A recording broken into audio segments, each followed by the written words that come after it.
हरे कृष्णा। स्वागत है आपका हरि का पंचांग चैनल पर। आप सुन रहे हैं इस चैनल पर फाल्गुन मास के महात्म्य में आप पुराणों की कथाएं सुन रहे हैं।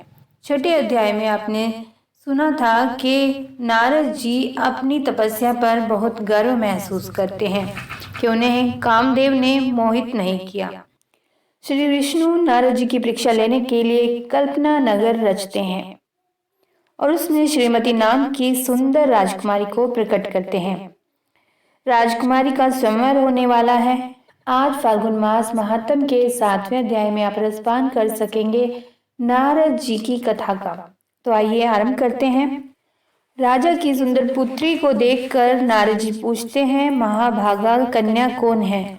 उनकी यह बात सुनकर राजा ने हाथ जोड़कर कहा, मुने, यह मेरी पुत्री है, इसका नाम श्रीमती है। अब इसके विवाह का समय आ गया है। यह अपने लिए सुंदर वर चुनने के लिए स्वयंवर में जाने वाली है। इसमें सब प्रकार के शुभ लक्षण लक्षित होते हैं। महर्षि, आप इसका भाग्य बताइए। राजा के इस प्रकार पूछने पर काम से विह्वल हुए मुनि श्रेष्ठ नारद जी उस कन्या को प्राप्त करने की इच्छा मन में लिए राजा को संबोधित करके इस प्रकार बोले, हे राजन, आपकी यह पुत्री समस्त शुभ लक्षणों से संपन्न है, परम सौभाग्यवती है। अपने महान भाग्य के कारण यह धन्य है और साक्षात लक्ष्मी की भांति समस्त गुणों की आगार है। इसका भावी पति निश्चय ही भगवान शंकर के समान वैभवशाली, सर्वेश्वर, किसी से पराजित न होने वाला, वीर, काम विजयी तथा संपूर्ण देवताओं से श्रेष्ठ होगा। ऐसा कहकर राजा से विदा लेकर इच्छा अनुसार विचरने वाले नारद मुनि वहां से चल दिए। वे काम के वशीभूत हो गए थे। शिव की माया ने उन्हें विशेष मोह में डाल दिया था। ये मुनि मन ही मन सोचने लगे कि मैं इस राजकुमारी को कैसे प्राप्त करूं। स्वयंवर से आए हुए नरेशों में सबको छोड़कर यह एकमात्र मेरा ही वरण करे, यह कैसे संभव हो सकता है? समस्त नारियों को सौंदर्य सर्वथा प्रिय होता है। सौंदर्य को देखकर ही वह प्रसन्नता पूर्वक मेरे अधीन हो सकती है, इसमें संशय नहीं है। ऐसा विचार कर काम से विह्वल हुए मुनिवर नारद भगवान विष्णु का रूप ग्रहण करने के लिए तत्काल उनके लोक में जा पहुंचे। वहां भगवान विष्णु को प्रणाम करके वे इस प्रकार बोले, भगवान, मैं एकांत में आपसे अपना सारा वृतांत कहूंगा। तब बहुत अच्छा कहकर लक्ष्मीपति श्री हरि नारद जी के साथ एकांत में जा बैठे और बोले, मुने, अब आप अपनी बात कहिए। तब नारद जी ने कहा, भगवान, आपके भक्त जो राजा शील निधि हैं, वे सदा धर्म पालन में तत्पर रहते हैं। उनकी एक विशाल लोचना कन्या है जो बहुत ही सुंदर है। वह विश्व मोहिनी के रूप में विख्यात है और तीनों लोकों में सबसे अधिक सुंदर है। प्रभु, आज मैं शीघ्र ही उस कन्या से विवाह करना चाहता हूँ। राजशील नदी ने अपनी पुत्री की इच्छा से स्वयंवर रचाया है, इसीलिए चारों दिशाओं से वहां सहस्त्रों राजकुमार पधारे हैं। हे नाथ, मैं आपका प्रिय सेवक हूँ, अतः आप मुझे अपना स्वरूप दे दीजिए, जिससे राजकुमारी श्रीमती निश्चय ही मुझे वर ले। श्री सूत जी कहते हैं, महर्षियों, नारद मुनि की ऐसी बात सुनकर भगवान मधुसूदन हंस पड़े और भगवान शंकर के प्रभाव का अनुभव करके उन दयालु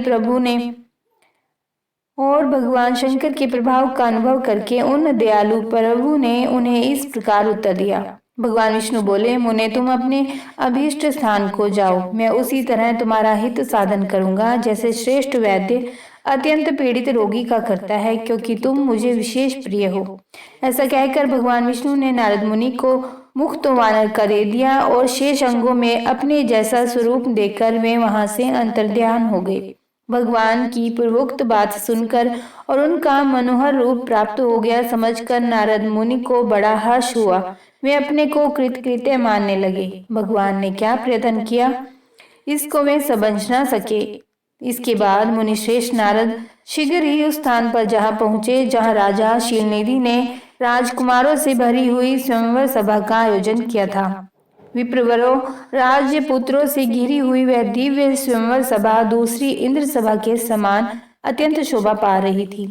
नारद जी उस राजसभा में जा बैठे और वहां बैठकर प्रसन्न मन से बार बार यही सोचने लगे कि मैं भगवान विष्णु के समान रूप धारण किए हुए हूँ, अतः वह राजकुमारी अवश्य मेरा ही वरण करेगी, दूसरे का नहीं।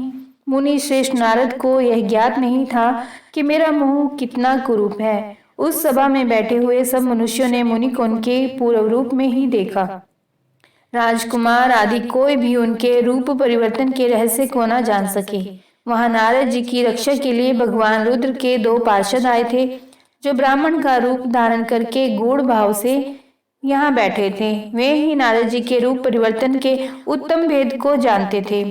मुनि को कामावेश से मूढ़ हुआ जान वे दोनों पार्षद उनके निकट गए और आपस में बातचीत करते हुए उनकी हंसी उड़ाने लगे, परंतु मुनि तो काम से विह्वल हो रहे थे, अतः उन्होंने उनकी यथार्थ बात भी अनसुनी कर दी। वे मोहित हो श्रीमती को प्राप्त करने की इच्छा से उसके आगमन की प्रतीक्षा करने लगे। इसी बीच वह सुंदरी राजकन्या स्त्रियों से घिरी हुई अंतपुर से वहां आई। उसने अपने हाथ में सोने की सुंदर माला ले रखी थी। वह शुभ लक्षणा राजकुमारी स्वयंवर के मध्य भाग में लक्ष्मी के समान खड़ी हुई अपूर्व शोभा पा रही थी। उत्तम व्रत का पालन करने वाली वह भूप कन्या माला हाथ में लेकर अपने मन के अनुरूप वर का अन्वेषण करती हुई सारी सभा में भ्रमण करने लगी। नारद मुनि का भगवान विष्णु के समान शरीर और वानर जैसा मुंह देखकर वह कुपित हो गई और उनकी ओर से दृष्टि हटाकर प्रसन्न मन से दूसरी ओर चली गई। स्वयंवर सभा में अपने मनोवांछित वर को न देखकर वह भयभीत हो गई। राजकुमारी उस सभा के भीतर चुपचाप खड़ी रह गई। उसने किसी के गले में जयमाला नहीं डाली। इतने में ही राजा के समान वेशभूषा धारण किए भगवान विष्णु वहां पहुंचे। किन्हीं दूसरे लोगों ने उनको वहां नहीं देखा, केवल उस कन्या की ही दृष्टि उन पर पड़ी। भगवान को देखते ही उस परम सुंदरी राजकुमारी का मुख प्रसन्नता से खिल उठा। उसने तत्काल ही उनके कंठ में वह माला पहना दी। राजा का रूप धारण करने वाले भगवान विष्णु उस राजकुमारी को साथ लेकर तुरंत अदृश्य हो गए और अपने धाम में जा पहुंचे। इधर सब राजकुमार श्रीमती की ओर से निराश हो गए। नारद मुनि तो काम वेदना से आतुर हो रहे थे, इसीलिए वे अत्यंत विह्वल हो उठे। तब वे दोनों विप्ररूपधारी ज्ञान विशारद रुद्रगण काम विह्वल नारद जी से उसी क्षण बोले। रुद्रगणों ने कहा, हे नारद, हे मुने, तुम व्यर्थ ही काम से मोहित हो रहे हो और सौंदर्य के बल से राजकुमारी को पाना चाहते हो। अपना वानर के समान घृणित मुंह तो देखो। श्री सूत जी कहते हैं, मैं ऋषियों, उन रुद्रगणों का यह वचन सुनकर नारद जी को बड़ा विस्मय हुआ। वे शिव की माया से मोहित थे। उन्होंने दर्पण में अपना मुंह देखा। वानर के समान अपना मुंह देख वे तुरंत ही क्रोध से जल उठे और माया से मोहित होने के कारण दोनों शिवगणों को वहां श्राप देते हुए बोले, अरे तुम दोनों ने मुझ ब्राह्मण का उपहास किया है, अतः तुम ब्राह्मण के वीर्य से उत्पन्न राक्षस हो जाओ। ब्राह्मण की संतान होने पर भी तुम्हारे आकार राक्षस के समान ही होंगे। इस प्रकार अपने लिए श्राप सुनकर वे दोनों ज्ञान शिरोमणि शिवगण मुनि को मोहित जानकर कुछ नहीं बोले। ब्राह्मणों वे सदा सब घटनाओं में भगवान शिव की ही इच्छा मानते थे, अतः उदासीन भाव से अपने स्थान को चले गए और भगवान शिव की स्तुति करने लगे। श्री सूत जी कहते हैं, मैं ऋषियों, माया मोहित नारद मुनि उन दोनों शिवगणों को यथोचित शाप देकर भी भगवान शिव के इच्छावश मोह निद्रा से जाग नहीं सके। वे भगवान विष्णु के किए हुए कपट को याद करके मन में दुस्सह क्रोध लिए विष्णु लोक को गए और संविदा पाकर प्रज्वलित हुए अग्निदेव की भांति क्रोध से जलते हुए बोले। उनका ज्ञान नष्ट हो गया था, इसीलिए वे दुर्वचन पूर्ण व्यंग्य सुनाने लगे। नारद जी ने कहा, हरे तुम बड़े दुष्ट हो, कपटी हो और समस्त विश्व की मोह में डाले रहते हो। दूसरों का उत्साह या उत्कर्ष तुमसे सहा नहीं जाता। तुम मायावी हो, तुम्हारा अंतःकरण मलिन है। पूर्व काल में तुम्ही ने मोहिनी रूप धारण करके कपट किया, असुरों को वारुणी मदिरा पिलाई, उन्हें अमृत नहीं पीने दिया। छल कपटों में ही अनुराग रखने वाले हे हरि, यदि महेश्वर रुद्र दया करके विष न पी लेते तो तुम्हारी सारी माया उसी दिन समाप्त हो जाती। विष्णुदेव, कपटपूर्ण चाल तुम्हें अधिक प्रिय है। तुम्हारा स्वभाव अच्छा नहीं है, तो भी भगवान शंकर ने तुम्हें स्वतंत्र बना दिया है। तुम्हारी इस चाल डाल को समझकर अब में भगवान शिव भी पश्चाताप करते होंगे। अपनी वाणी रूपी वेद की प्रामाणिकता स्थापित करने वाले महादेव जी ने ब्राह्मण को सर्वोपरि बताया है। हरि, इस बात को जानकर आज मैं बलपूर्वक तुम्हें ऐसी सीख दूंगा जिससे तुम फिर कभी भी ऐसा कर्म नहीं कर सकोगे। अब तक तुम्हें किसी शक्तिशाली या तेजस्वी पुरुष से पाला नहीं पड़ा था, इसीलिए आज तक तुम निडर बने हुए हो। परंतु विष्णु, अब तुम्हें अपनी करनी का पूरा पूरा फल मिलेगा। भगवान विष्णु से ऐसा कहकर माया मोहित नारद मुनि अपने ब्रह्म तेज का प्रदर्शन करते हुए क्रोध से खिन्न हो उठे और श्राप देते हुए बोले, हे विष्णु, तुमने स्त्री के लिए मुझे व्याकुल किया है। तुम इसी तरह सबको मोह में डालते रहते हो। यह कपटपूर्ण कार्य करते हुए तुमने जिस स्वरूप से मुझे संयुक्त किया था, उसी स्वरूप से तुम मनुष्य हो जाओ और स्त्री के वियोग का दुख भोगो। तुमने जिन वानरों के समान मेरा मुंह बनाया था, वे ही उस समय तुम्हारे सहायक हो। तुम दूसरों को दुख देने वाले हो, अतः स्वयं भी तुम्हें स्त्री के वियोग का दुख प्राप्त हो। अज्ञान से मोहित मनुष्यों के समान तुम्हारी स्थिति हो। अज्ञान से मोहित हुए नारद जी ने मोहवश श्रीहरि को जब इस तरह का श्राप दिया, तब उन्होंने शंभु की माया की प्रशंसा करते हुए उस श्राप को स्वीकार कर लिया। तदनंतर महालीला करने वाले शंभु ने अपनी उस विश्व मोहिनी माया को, जिसके कारण ज्ञानी नारद मुनि भी मोहित हो गए थे, खींच लिया। उस माया के तिरोहित होते ही नारद जी पूर्ववत शुद्ध बुद्धि से युक्त हो गए। उन्हें पूर्ववत ज्ञान प्राप्त हो गया और उनकी सारी व्याकुलता जाती रही। इससे उनके मन में बड़ा विस्मय हुआ। वे अधिक पश्चाताप करते हुए बार बार अपनी निंदा करने लगे। उस समय उन्होंने ज्ञानी को भी मोह में डालने वाली भगवान शंभु की माया की सराहना की। तदनंतर यह जानकर कि माया के कारण ही मैं भ्रम में पड़ गया था, यह सब कुछ मेरा माया जनित भ्रम ही था। वैष्णव शिरोमणि नारद जी भगवान विष्णु के चरणों में गिर पड़े। भगवान श्रीहरि ने उन्हें उठाकर खड़ा कर दिया। उस समय अपनी दुर्बुद्धि नष्ट हो जाने के कारण वे यूं बोले, नाथ, माया से मोहित होने के कारण मेरी बुद्धि बिगड़ गई, इसीलिए मैंने आपके प्रति बहुत दुर्वचन कहे हैं, आपको श्राप तक दे डाला। हे प्रभु, उस श्राप को आप मिथ्या कर दीजिए। हाय, मैंने बहुत बड़ा पाप किया है, अब मैं निश्चय ही नरक में पड़ूंगा। हरि, मैं आपका दास हूँ, बताइए मैं क्या उपाय करूं, कौन सा प्रायश्चित करूं जिससे मेरा पाप समूह नष्ट हो जाए और मुझे नरक में न गिरना पड़े। ऐसा कहकर शुद्ध बुद्धि वाले मुनि शिरोमणि नारद जी पुनः भक्ति भाव से भगवान विष्णु के चरणों में गिर पड़े। उस समय उन्हें बड़ा महा पश्चाताप हो रहा था। तब श्री विष्णु ने उन्हें उठाकर मधुरवाणी में कहा। भगवान विष्णु बोले, हे तात, खेद न करो, तुम मेरे श्रेष्ठ भक्त हो, इसमें संशय नहीं है। मैं तुम्हें एक बात बताता हूँ, सुनो। उसी से निश्चय ही तुम्हारा परम हित होगा, तुम्हें नरक में नहीं जाना पड़ेगा। भगवान शिव तुम्हारा कल्याण करेंगे। तुमने मद से मोहित होकर जो भगवान शिव की बात नहीं मानी थी, उसकी अवहेलना कर दी थी, उसी अपराध का भगवान शिव ने तुम्हें ऐसा फल दिया है, क्योंकि वे ही कर्म फल के दाता हैं। तुम अपने मन में यह दृढ़ निश्चय कर लो कि भगवान शिव की इच्छा से ही यह सब कुछ हुआ है। सबके स्वामी परमेश्वर शंकर ही गर्व को दूर करने वाले हैं। वे ही परब्रह्मा परमात्मा हैं। उन्हीं का सच्चिदानंद रूप से बोध होता है। वे निर्गुण और निर्विकार हैं। सत्व, रज और तम, इन तीनों गुणों से परे हैं। ये ही अपनी माया को लेकर ब्रह्मा, विष्णु और महेश इन तीनों रूपों में प्रकट होते हैं। निर्गुण और सगुण भी वे ही हैं। निर्गुण अवस्था में उन्हीं का नाम शिव है। वे ही परमात्मा, महेश्वर, परब्रह्मा, विनाशी, अनंत और महादेव आदि नामों से कहे जाते हैं। उन्हीं की सेवा से ब्रह्मा जी जगत के त्वष्टा हुए हैं और मैं तीनों लोकों का पालन करता हूँ। वे स्वयं ही रुद्र रूप से सदा सबका संहार करते हैं। वे शिव स्वरूप से सबके साक्षी हैं। माया से भिन्न और निर्गुण हैं। स्वतंत्र होने के कारण वे अपनी इच्छा के अनुसार चलते हैं। उनका विहार, आचार, व्यवहार उत्तम है और वे भक्तों पर दया करने वाले हैं। हे नारद मुनि, मैं तुम्हें एक सुंदर उपाय बताता हूँ जो सुखद, समस्त पापों का नाशक और सदा भोग और मोक्ष देने वाला है। तुम उसे सुनो। अपने सारे संशयों को त्याग कर तुम भगवान शंकर के सुयश का गान करो और सदा अनन्य भाव से शिव के शतनाम स्तोत्र का पाठ करो। मुनि, तुम निरंतर उन्हीं की उपासना और उन्हीं का भजन करो। उन्हीं के यश को सुनो और गाओ तथा प्रतिदिन उन्हीं की पूजा अर्चना करते रहो। नारद, जो शरीर, मन और वाणी द्वारा भगवान शंकर की उपासना करता है, उसे पंडित या ज्ञानी जानना चाहिए। वह जीव मुक्त कहलाता है। शिव इस नाम रूपी दावानल से बड़े बड़े पातकों के असंख्य पर्वत अनायास ही भस्म हो जाते हैं। यह सत्य है, सत्य है, इसमें संशय नहीं है। जो भगवान शिव के नाम रूपी नौका का आश्रय लेते हैं, वे संसार सागर से पार हो जाते हैं। संसार के मूलभूत उनके सारे पाप निसंदेह नष्ट हो जाते हैं।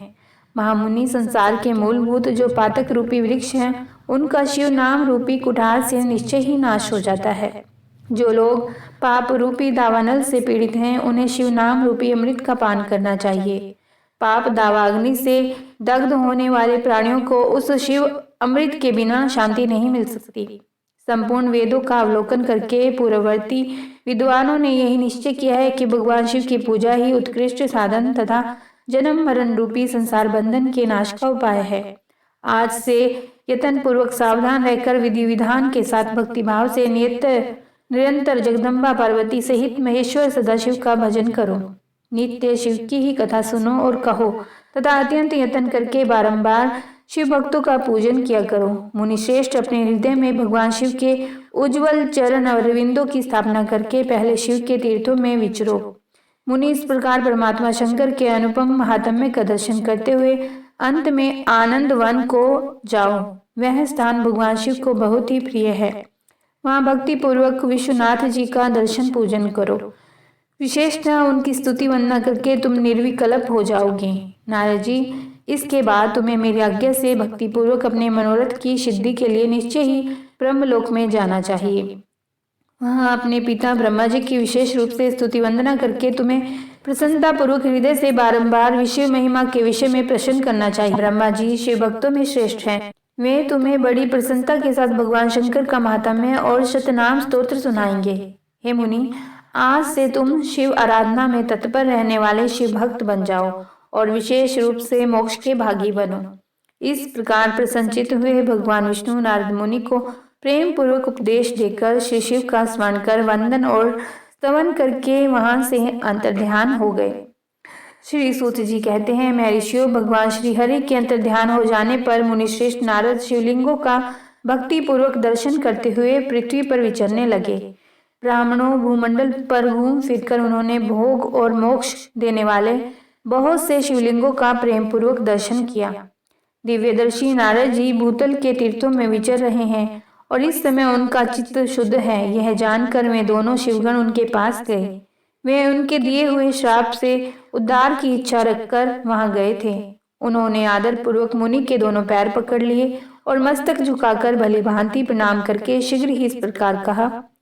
शिवगण बोले, हे ब्राह्मण, हम दोनों शिव के गण हैं। मुनि, हमने ही आपका अपराध किया है। राजकुमारी श्रीमती के स्वयंवर में आपका चित्त माया से मोहित हो रहा था। उस समय परमेश्वर की प्रेरणा से आपने हम दोनों को श्राप दे दिया। वहां कुसमय जानकर हम चुप रह जाना ही उचित समझ रहे थे। अपने जीवन रक्षा का कोई उपाय हमें समझ नहीं आ रहा था। इसमें किसी का दोष नहीं है, हमें अपने कर्म का ही फल प्राप्त हुआ है। हे प्रभु, अब आप प्रसन्न होइए और हम दोनों पर अनुग्रह कीजिए। श्री नारद जी ने कहा, आप दोनों महादेव जी के गण हैं और सत्पुरुषों के लिए परम सम्मानीय हैं। अतः मेरे मोह रहित और सुखदायक यथार्थ वचन को सुनिए। पहले निश्चय ही मेरी बुद्धि भ्रष्ट हो गई थी, बिगड़ गई थी और मैं सर्वथा मोह के वशीभूत हो गया था। इसीलिए आप दोनों को मैंने श्राप दे दिया। शिवगणों, मैंने जो कुछ कहा है वह वैसा ही होगा, तथापि मेरी बात सुनिए। मैं आपके लिए शाप उद्धार की बात बता रहा हूँ। आप लोग आज मेरे अपराध को क्षमा कर दें। मुनीश्वर विश्वरूपा के वीर्य से जन्म ग्रहण करके आप संपूर्ण दिशाओं में प्रसिद्ध कुंभकर्ण और रावण राक्षसराज का पद प्राप्त करेंगे और बलवान, वैभव युक्त तथा परम प्रतापी होंगे। समस्त ब्राह्मण के राजा होकर शिव भक्त एवं जितेंद्रिय होंगे और शिव के ही दूसरे स्वरूप श्री विष्णु के हाथों मृत्यु पाकर फिर अपने पद पर प्रतिष्ठित हो जाएंगे। श्री सूत जी कहते हैं, हे महर्षियों, महात्मा नारद मुनि की यह बात सुनकर वे दोनों शिवगण बहुत प्रसन्न हो सा आनंद अपने स्थान को लौट गए। श्री नारद जी अत्यंत आनंदित हो अनन्य भाव से भगवान शिव का ध्यान तथा शिव तीर्थों का दर्शन करते हुए बारंबार भूमंडल में विचरने लगे। अंत में वे सबके ऊपर विराजमान शिव प्रिया काशीपुरी में गए, जो शिव रूपिणी एवं शिव को सुख देने वाली है। काशीपुरी का दर्शन करके नारद जी कृतार्थ हो गए। उन्होंने भगवान काशीनाथ का दर्शन किया और परम प्रेम और परमानंद से युक्त हो उनकी पूजा की। काशी का सा आनंद सेवन करके वे मुनि श्रेष्ठ कृतार्था का अनुभव करने लगे और प्रेम से विहल हो उनका मन वर्णन तथा स्मरण करते हुए ब्रह्मलोक को गए। निरंतर शिव का स्मरण करने से उनकी बुद्धि शुद्ध हो गई थी। वहां पहुंचकर शिव तत्व का विशेष रूप से ज्ञान प्राप्त करने की इच्छा से नारद जी ने ब्रह्मा जी को भक्ति पूर्वक नमस्कार किया और नाना प्रकार के स्तोत्रों द्वारा उनकी स्तुति करके उनसे शिव तत्व के विषय में पूछा। उस समय नारद जी का हृदय भगवान शंकर के प्रति भक्ति भावना से परिपूर्ण था। नारद जी बोले, हे ब्रह्मा, पर ब्रह्म परमात्मा स्वरूप को जानने वाले पितामह जगत प्रभु, आपकी कृपा प्रसाद से मैंने भगवान विष्णु के उत्तम महात्म्य का पूर्णतया ज्ञान प्राप्त कर लिया है। भक्ति मार्ग, ज्ञान मार्ग, अत्यंत दुस्सर तपो मार्ग, दान मार्ग तथा तीर्थ मार्ग का भी वर्णन सुना है, परंतु शिव तत्व ज्ञान मुझे अभी तक नहीं हुआ है। मैं भगवान शंकर की पूजा विधि को भी नहीं जानता। अतः प्रभु, आप क्रमशः इन विषयों को तथा भगवान शिव के विविध चरित्रों को तथा उनके स्वरूप, तत्व, प्रकाट्य, विवाह, गृहस्थ धर्म सब मुझे बताइए। निष्पाप पितामह, ये सब बातें तथा और भी जो आवश्यक बातें हैं उन सब का आपको वर्णन करना चाहिए। प्रजानाथ, शिव और शिव के आविर्भाव एवं विवाह का प्रसंग विशेष रूप से कहिए तथा कार्तिकेय के जन्म की कथा भी मुझे सुनाइए। प्रभु, पहले बहुत लोगों से मैंने ये बातें सुनी हैं, किंतु तृप्त नहीं हो सका हूँ, इसीलिए आपकी शरण में आया हूँ। आप मुझ पर कृपा कीजिए। अपने पुत्र नारद की बात सुनकर लोक पितामह ब्रह्मा वहां इस प्रकार बोले। यह था फाल्गुन मास महात्म का 7वां अध्याय, जिसका आपने भी रसपान किया। इसके पश्चात श्री नारद मुनि के प्रश्नों का उत्तर देने के लिए श्री ब्रह्मा जी ने जो कुछ भी कहा वह आप अगले अध्याय में सुनेंगे। यदि यह वीडियो आपको अच्छी लगी है तो आप कमेंट बॉक्स में ओम नमः शिवाय जरूर लिखिए और इस वीडियो को भी लाइक कीजिए। यदि आप चैनल पर पहली बार आए हैं तो फाल्गुन मास के महात्म की अन्य वीडियो भी आप सुन सकते हैं। पहले वे सुने, उसके बाद आप अगले अध्याय का रसपान करिए। अगर आप पहली बार इस चैनल पर आए हैं तो इस चैनल को सब्सक्राइब जरूर कीजिए। ओम नमः शिवाय। श्री शिवाय नमस्तुभ्यम।